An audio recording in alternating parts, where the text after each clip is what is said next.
All right, shalom, shalom. Y'all sure relish or better. Y'all done with the shuttle return from the GMS camp. All right, located here in Chicago.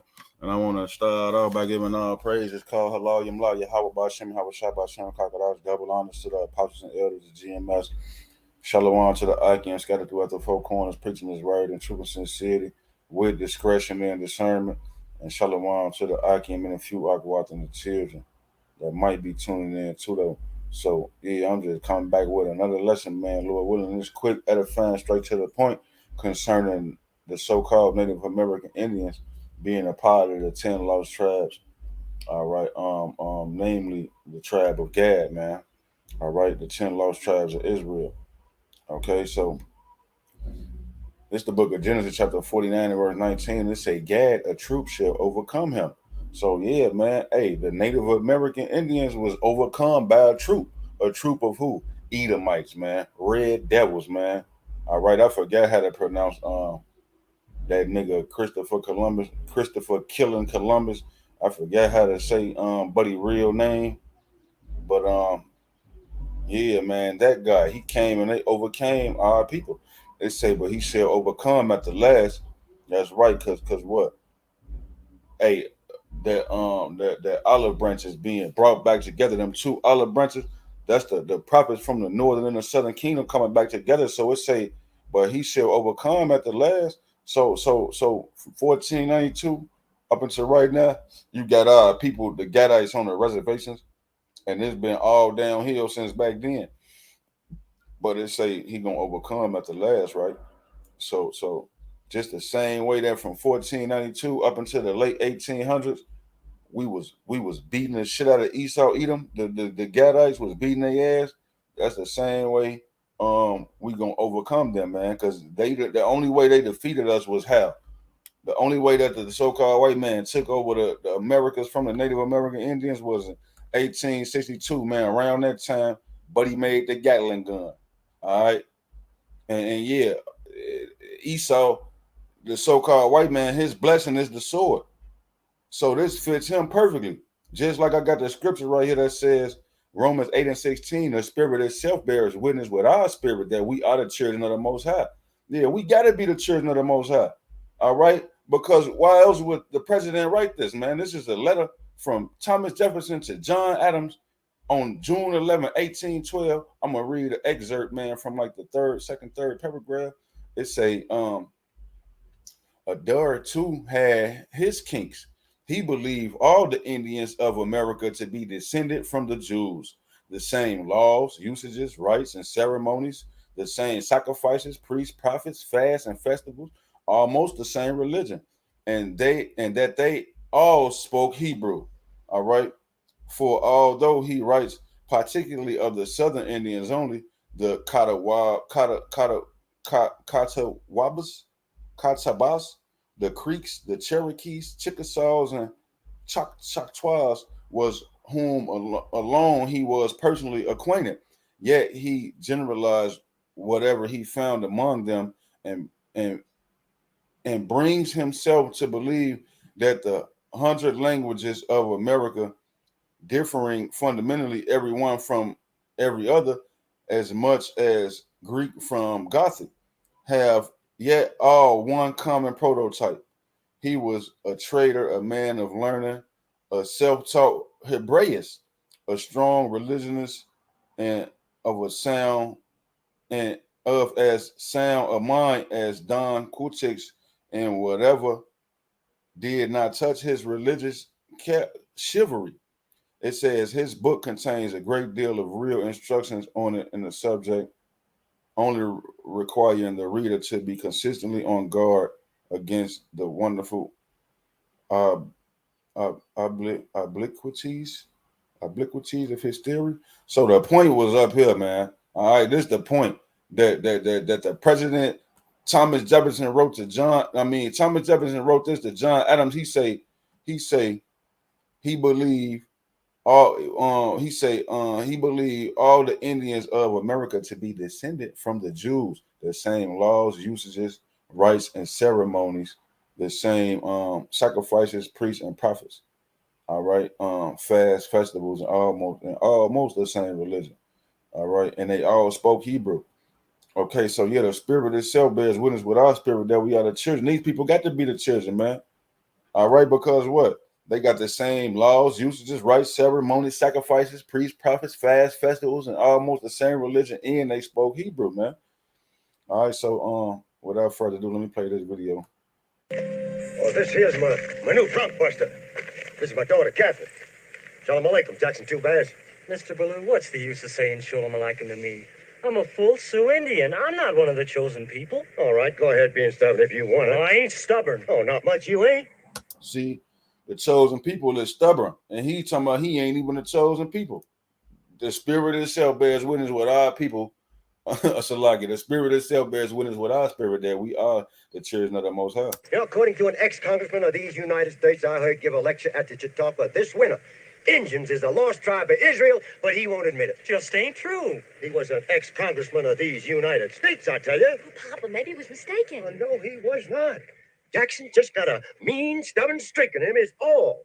I brought Mr. Bernstein, the telegraph operator, out here from town last month, and he stood right where you're standing now, and he talked Hebrew at Jackson for 10 minutes by my watch, and Jackson pretended he didn't understand a word. Now, I call that stubborn. Well, I didn't understand a word. You see what I mean? Now, you get that trunk down out of there. I'll get the sergeant. See, our people hard-headed, stiff-necked, all right, stubborn, man. All right, because let me see, man. What the scripture say? I'm gonna just roughly paraphrase it for time's sake, man. The scripture say, Israel know of his owner, the ox his master's crib, but Israel, let me just get it, man. I ain't got no time.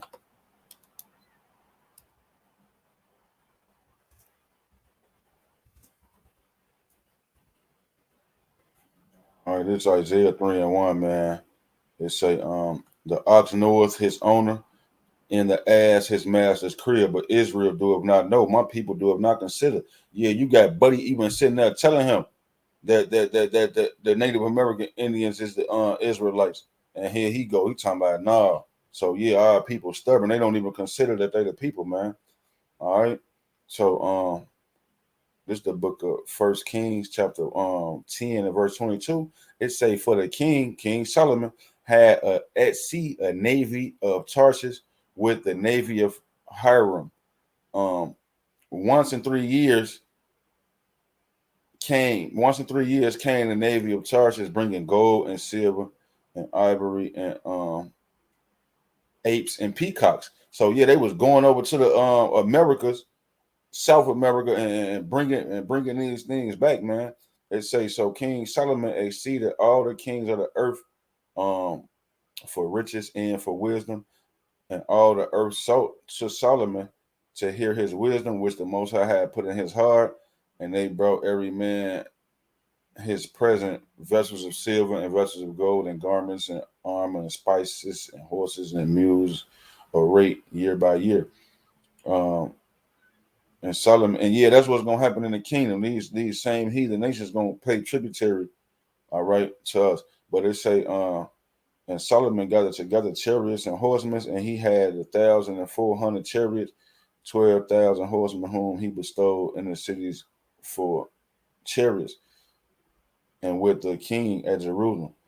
So yeah, the point is right here, verse 22. It say, for the king has set at sea a navy of Tarshish with the navy of Hiram. Once in 3 years came the navy of Tarshish, bringing gold and silver and ivory and apes and peacocks. So once every 3 years, yeah, because it took a year and a half to travel from Israel to the Americas by ship, man. And then they had to go over there and collect everything.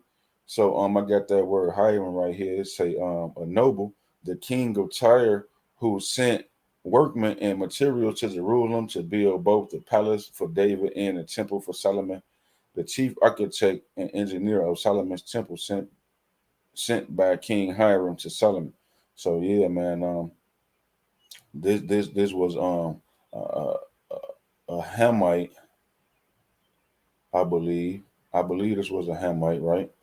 Who was Yeah, this was a Hamite who was building the stuff for David, and Solomon built the temple and David's palace, man. So yeah, it's a Second Ezra chapter 13 and verse 40. These are the 10 tribes which were carried away prisoner out of their own land in the time of Oshea, the king, who Shalmaneser, the king of Assyria, led away captive, and he carried them over the water. So came they into another land. Yeah, they was in Assyria, man. They was taken and put into Assyria, right? But they took this counsel among themselves that they would leave the multitude of the heathen and go forth into a further country where never mankind dwelt, that they might there keep their statutes which they never kept in their own land, and they enter into Euphrates by the narrow places of the river. For the Most High showed signs from heaven and held still the flood till they were passed over. Because this was way, way, way, way back in the day during the time from the water from Noah's flood. All right, so the Most High, he was like, man, my people, they still trying to, you know what I'm saying, keep the law, statutes, and commandments. I'm gonna go ahead and make a path for them. And he held still the flood, man. They say till they were passed, for through that country there was a great way to go, namely of a year and a half. In the same region is called Asareth, all right, which would be South America, right? And as you see, it says it took a year and a half to get over there. So that's that 3 years that it took for them to because what's 3, man? 1.5 plus 1.5 is 3. So it took King Solomon, he has sent Hiram them over there. They'll come back and bring the vessels of the gold and silver and apes and peacocks over back to Israel, man. So this proves that the Native American Indians is the Israelites, man. Here go the scene from the movie, man, with Christopher Columbus. Conquest of 1492, Conquest of Paradise. It's a decent movie too, though. I've seen it. Why did you wish to sail west? To open a new route to Asia. Asia is the richest kingdom, the land of spices and gold. At the moment, there are only 2 ways of reaching it. By sea, sailing around the African continent. The journey takes a year. Or by land. But the Turks have closed this route to all Christians. There is a 3rd way. By sailing west across the ocean sea. The distance is unknown. It's said to be infinite.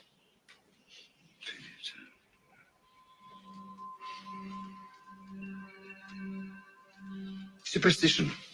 I believe the Indies are no more than 750 leagues west of the Canary Islands. Can't you be so certain? The calculations of Toscanelli, Marin de Tir, Esdras. Esdras is a Jew. So what's worse? 2 minutes, and already you're a dead man. For telling the truth? Yes. We are burning people for less. The men you're about to confront have no emotion. Right. So it say that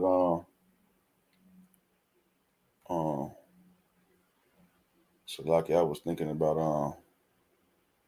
what I'm gonna type in damn, so like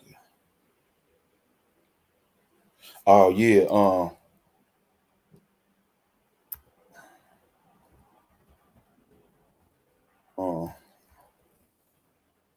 let's spell folks name, man.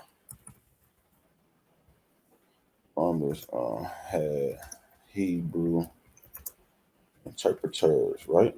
So yeah, say Christopher Columbus's interpreter. Damn, Christopher. Damn, they tweaking. It say Louis D. Torres died in 1493. Was Christopher Columbus's interpreter on the first voyage to America. Torres was a converso, a parent born of Joseph ben Levi Hera, chosen by Columbus for his knowledge of Hebrew, Chaldaic, and Arabic. Yeah, so you know, you can read more into this or look deeper into it. I'm pressed for time, so I just wanted to make this a little quick hit, man, just to touch on mainly this letter right here from Thomas Jefferson to John Adams, and these few precepts, man. All right, showing you how King David sent naval ships to bring back treasures from South America, and then how during the time of the Assyrian captivity, the 10 tribes went a year and a half away to the same land to serve Yahweh Shem and Hawashah. And that's our people today over here, the Native American Indians, man. All right, they wear the fringes, they wear the ribbon of blue. All right, and they got the same, just about almost the same everything, man, as I read out of that letter. So yeah, Lord willing, man, this was edifying, straight to the point. And yeah, until the next time, I'm gonna be as Shalom.